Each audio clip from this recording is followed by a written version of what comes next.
Dala! Bonjour à tous et à toutes. Je voulais vous parler aujourd'hui de la communication. Donc suite à ma vidéo sur le respect, j'ai reçu beaucoup d'échanges, beaucoup de messages concernant le respect en Afrique, le respect dans la diaspora, dans différents endroits de la diaspora. Et je voulais toucher à la communication.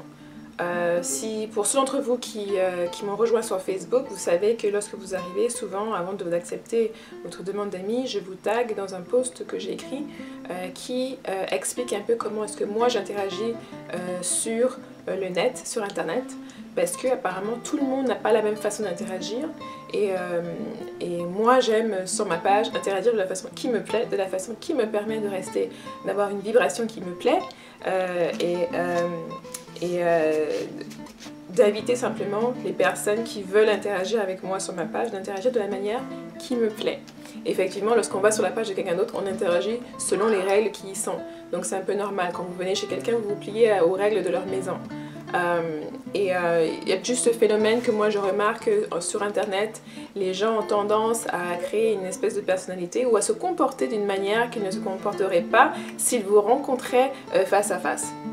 Et donc c'est pour souligner justement que avant de vous adresser à quelqu'un, il faut dire bonjour. Dans toutes mes vidéos, je commence par Mdala qui veut dire bienvenue.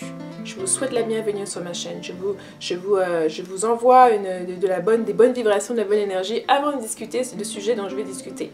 Donc lorsque vous abordez quelqu'un, le minimum, c'est de dire bonjour. Bien sûr, ça peut être suivi par comment vas-tu, comment allez-vous, comment va la famille.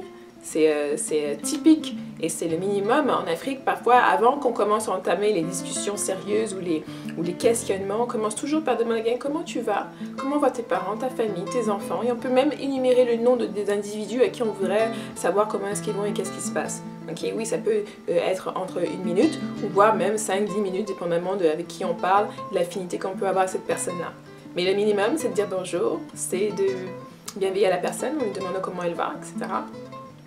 Avant maintenant de soit se présenter, si vous ne connaissez pas la personne, vous pouvez dire je m'appelle telle personne, je suis venue à toi parce que, je t'ai retrouvé parce que, je te demande de m'ajouter parce que,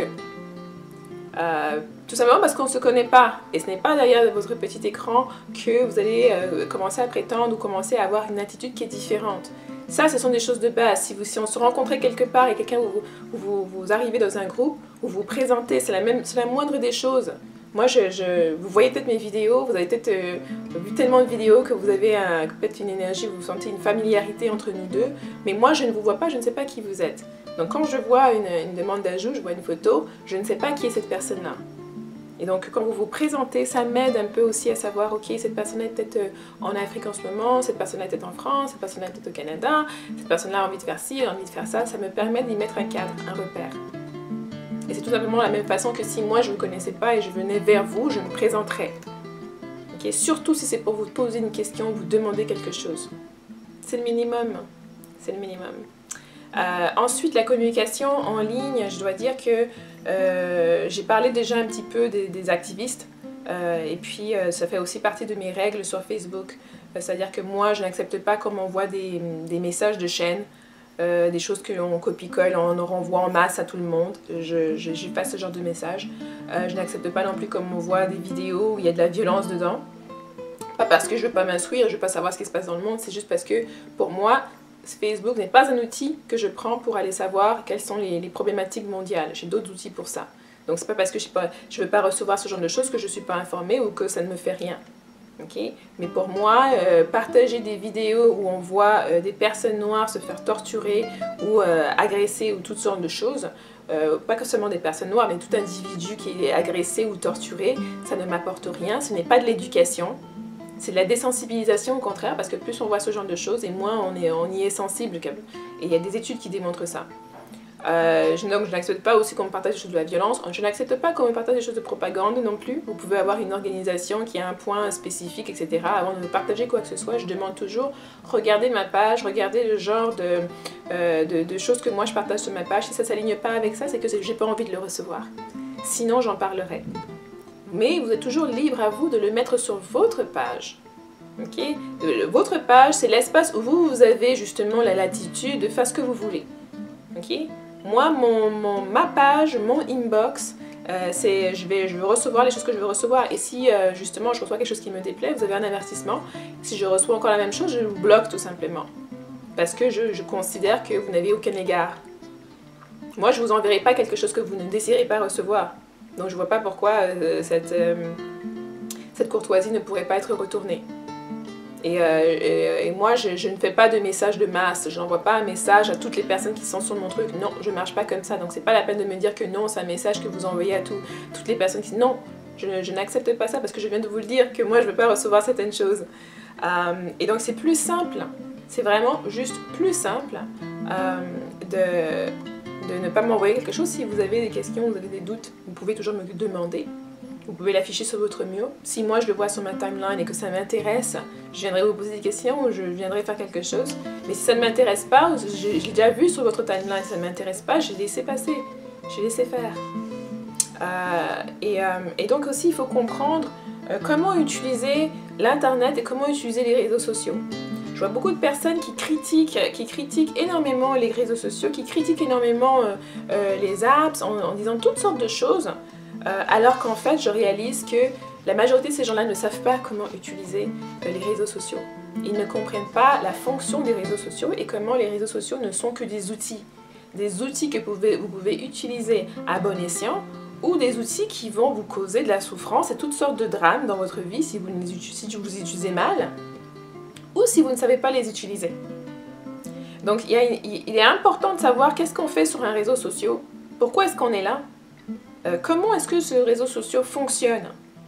Donc moi par exemple sur Facebook, je vous dis, je ne viens pas machinalement poster tous les jours, 3 fois, 10 fois, ou dès qu'il y a une pensée, j'ai une pensée dans la tête, allez je tape, je me poste sur Facebook. Ce n'est pas ma façon de fonctionner.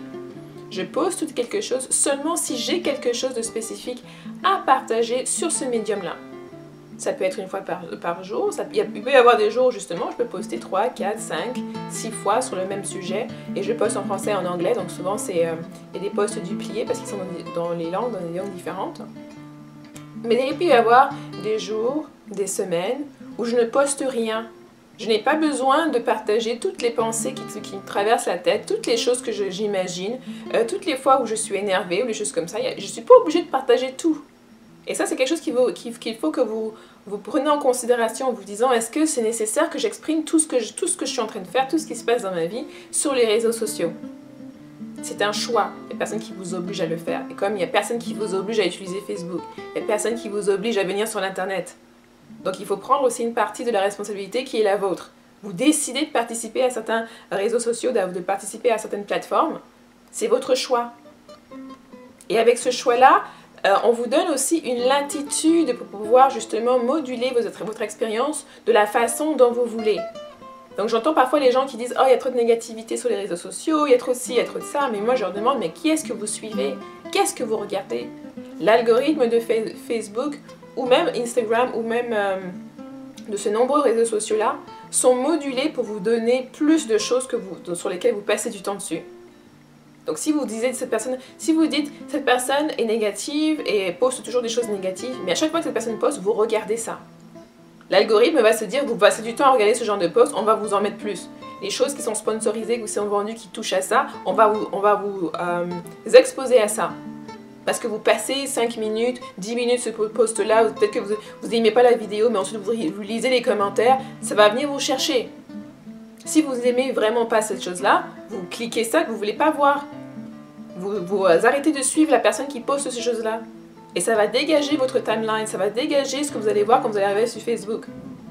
Donc une chose, c'est de dégager les choses qui sont négatives, les choses que vous n'aimez pas, quitte à justement ne plus suivre les personnes qui postent des choses qui sont négatives, des choses qui vous prennent votre énergie et qui ne vous donnent rien en retour. Identifiez ces gens-là, vous n'avez pas besoin nécessairement de les enlever comme amis, mais vous pouvez tout simplement ne plus les suivre. Donc vous ne verrez pas ce qu'ils sont en train de poster. Il y a même une option que Facebook a que vous pouvez ne plus suivre quelqu'un pendant 30 jours. Donc quelqu'un vous énerve, vous tape sur les nerfs, allez, on le met en muet en ne le suivant pas pendant 30 jours, en cachant tout ce qu'il poste pendant 30 jours. Surtout si par exemple il y a un événement, cette personne est super active là-dessus, allez vous cacher pendant 30 jours. Quand là sa vague sera passée et qu'il fera des posts un peu plus normales, vous pouvez remettre.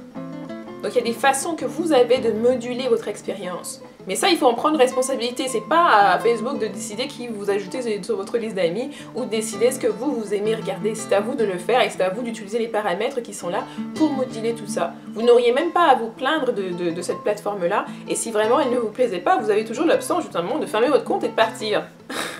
C'est aussi simple que ça. Même parfois, si vous voyez quelque chose de négatif, pas la peine de venir agresser la personne qui l'a posté. Vous pouvez juste continuer à scroll, arrêter de suivre la personne, continuer à scroll ou cacher la personne pendant 30 jours. C'est pas tout ce qui nous passe par la tête n'a pas besoin d'être exprimé, et encore moins d'être exprimé de façon agressive envers quelqu'un d'autre. Vous n'aimez pas quelque chose, oui, c'est bon, vous avez le droit de ne pas aimer. Mais après, il s'agit tout simplement de pousser, de continuer sur votre timeline. Et je pense qu'il y a des personnes qui activement veulent du drame et recherchent du drame et donc ils vont se mettre à faire des rants et des vociférations un peu partout alors que tout individu a le droit de poster ce qu'il veut sur sa page. C'est pour ça que c'est la sienne et non la vôtre. Et si vous n'aimez pas la page de ces personnes-là, n'y allez pas tout simplement. Et utilisez les modalités dont je viens de mentionner. Donc il faut prendre responsabilité de son expérience aussi. Je ferai ça dans une autre vidéo qui portera sur certaines discussions aussi que j'ai eues par rapport à cultiver son propre bonheur. Maintenant, donc la première chose, c'est tout simplement de dégager les choses que vous n'aimez pas dans votre timeline, les amis qui postent des choses qui ne vous conviennent pas, de ne plus les suivre, de les cacher pendant 30 jours. Après que vous ayez fait ça, vous avez aussi la latitude de chercher des gens qui vont vous motiver, qui vont vous donner du punch, qui vont vous donner des choses qui vont justement vous donner le sourire, vous garder motivé, vous garder sur le chemin. Il y a des coachs sur Facebook, il y a des pages qui sont exclusivement avec des citations qui vous aident à vous motiver, des citations qui vous aident à vous soutenir. Vous pouvez voir aussi parmi vos amis les personnes qui posent des choses positives et passer du temps sur ces choses-là. Et là, vous allez voir que plus vous passez du temps à regarder ça, à chercher ça, plus Facebook va vous montrer ces posts qui sont similaires. Plus la publicité et toutes les choses qui vont autour va se moduler pour répondre à ça. Et donc vous arrivez, moi quand j'arrive sur Facebook, je regarde ma timeline, je souris, ça me fait sourire parce que je sais, j'ai déjà modulé. Je viens pas pour me sentir dans un environnement qui va m'attrister ou qui va m'enlever toute mon énergie, au contraire. J'y viens, je vois ce qui se passe, j'interagis avec les personnes, les messages qu'on m'a envoyés, hop, et puis je pars. Je passe pas des heures et des heures. Je viens pour une raison bien précise, je fais ce que j'ai à faire, je regarde un peu les petites choses, je réponds aux messages, aux petites choses comme ça. Et une fois que j'ai terminé, hop, je ferme. Je suis pas constamment sur Facebook, je suis pas constamment... C'est pour ça que même parfois quand les personnes m'envoient des messages, je dis oui, c'est vrai que sur Facebook, c'est la façon la plus rapide de m'envoyer un message. Cependant, c'est pas dit que je vais répondre tout de suite parce que je suis pas en ligne tout le temps comme ça. Je vis ma vie à l'extérieur, offline, hors ligne. Tout comme ici, vous me voyez, il y a des fois des périodes où il faut justement que je me retire pour pouvoir justement vivre ma vie, vous ramener certaines expériences, aller faire les discussions, les consultations que je fais, le travail que je fais hors de YouTube, et puis en venir discuter avec vous lorsque je vois qu'il y a quelque chose de pertinent qui va peut-être pouvoir aider certains d'entre vous, qui va pouvoir peut-être vous donner quelque chose à considérer, à revoir, et qui va vous permettre d'avancer sur votre propre cheminement. Donc ces deux choses-là. Nettoyez ce qui ne vous plaît pas et commencez à chercher des choses qui vous plaisent. C'est votre responsabilité de le faire, personne ne le fera pour vous. Et si vous ne voulez pas vous le faire lui-même, Facebook ou toute application va se charger de le faire en fonction de ce que vous regardez. Et ça va vous refléter en fait les choses que vous regardez. Donc si vous avez en ce moment une timeline ou des choses qui vous déplaisent lorsque vous arrivez, ça reflète ce que vous passez du temps à regarder. Et donc vous pouvez prendre le temps d'y réfléchir et de voir vous-même qu'est-ce que moi je regarde, qu'est-ce que moi je regarde pas, sur quoi, où est-ce que moi je commente, où est-ce que moi je pose, parce que vous postez sur quelque chose que vous n'aimez pas ou que vous postez sur quelque chose que vous aimez, l'algorithme va être pareil, il va pas avoir une différence, il va juste mesurer combien de temps tu passes là-bas. Ça, pour lui, ça veut dire que ça t'intéresse. Si tu prends le temps de commenter en disant oui, tu n'aurais pas dû mettre ce post, blablabla, ça va être tout autant important pour l'algorithme que le post que vous passez pour dire justement oui, j'aime quelque chose ou j'aime pas quelque chose. Donc ça, il faut juste que vous commenciez doucement à vous ouvrir et à comprendre comment les réseaux sociaux fonctionnent. Et j'allais mettre une petite parenthèse pour ceux d'entre vous qui s'intéressaient un peu à la loi de l'attraction, à comment est-ce que les pensées fonctionnent, que les pensées deviennent des choses. Ce principe-là est le même avec les réseaux sociaux. C'est vraiment le même. Si vous pensez quelque chose de négatif, quelque chose que vous ne voulez pas qui arrive, l'intensité à laquelle vous le pensez, le temps que vous passez à y penser, va attirer cette chose-là à vous. Donc c'est un peu, ça c'est vraiment les réseaux sociaux mimiquent le côté spirituel dans le sens où vous n'aimez pas quelque chose mais vous passez du temps à aller commenter, à traquer des gens sur internet pour quelque chose que vous n'aimez pas. Mais vous allez voir plus de ça. Et c'est la même chose quand je vous dis arrêtez de vous focaliser sur le négatif, arrêtez d'attendre toujours, de penser toujours au pire, d'anticiper toujours le pire. Vous allez vraiment voir les choses, ça va vous donner une latitude d'aller beaucoup plus vers le pire à chaque fois que vous faites ça. Plus vous cherchez la négativité, plus vous recherchez les choses qui tournent mal, et plus vous allez les trouver. Et ça va venir confirmer en même temps ce que vous étiez déjà anticipé. Donc qui anticipe quoi, qui crée quoi, ça devient comme un cercle vicieux où il n'y a pas de début, il n'y a pas de fin. Et le seul moyen d'arrêter tout ça, c'est de décider de ne plus engager dans ce genre de comportement, c'est de décider de ne plus engager dans l'entretien de certaines pensées qui sont négatives, qui ne vous servent même pas à la base, et de vous tourner vers des choses qui sont positives, des choses qui vont vous aider, qui vont pouvoir vous aider, qui peuvent avoir un impact positif sur vous.